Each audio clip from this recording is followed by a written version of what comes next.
సామయ్య ఇంత ట్విస్ట్ ఇస్తారా ఈ సీరియల్ అని అందరికీ ఒక పెద్ద షాకే ఉన్నది. అరవింద ఎక్కడ ఉన్నదని ఎవరికి తెలియదు. ఇప్పుడు ఏం చేయపోతామో అని ఒక పెద్ద కన్ఫ్యూషన్. దగ్గర ఇంకా ఒక మ్యాటర్ ఏంద్రా అంటే బిడ్డ అక్కడ బాగుండదా లేదా అని అందరికీ ఒక టెన్షన్. అయినా అరవిందాక ఒక సంతోషం, ఎట్టనో తమ్ముడి కాడనే ఇచ్చేసినాము అమ్మనే, ఇంకా భద్రంగా ఖచ్చితంగా చూసుకుంటానని. అండ్ ఇంకా ఒకటి బిడ్డ ఎక్కడ ఉన్నదని ఇదిదా మన అక్క కూతురనే ఏం తెలవకుండా పోయి ఆశ్రమంలో వదిలేసి వచ్చేసినారు. ఇంకా ఒక సైడ్ చూసినారంటే పెద్దగా ఇప్పుడు ఒక కొత్త హీరోనే చూపిస్తున్నారు. ఇదంతా ఏంద్రా స్టోరీ ఎట్ట వెళ్ళిపోతుంది రబ్బా అని ఉన్నది.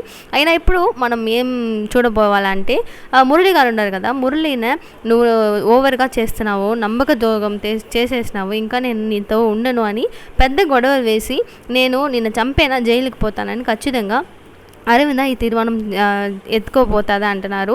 సో దగ్గర ఉండి అన్నీ చూసుకోవాల తమ్ముడే దూరం చేసేసినావు, సో నువ్వు ఇంకా నాకు వద్దు, చంపేస్తాను నిన్న, నువ్వు ఉండేలాగానే కదా ఈ మాదిరిగా అంతా చేస్తున్నావని అరవింద భయంకర కోపంగా మాట్లాడుతున్నది.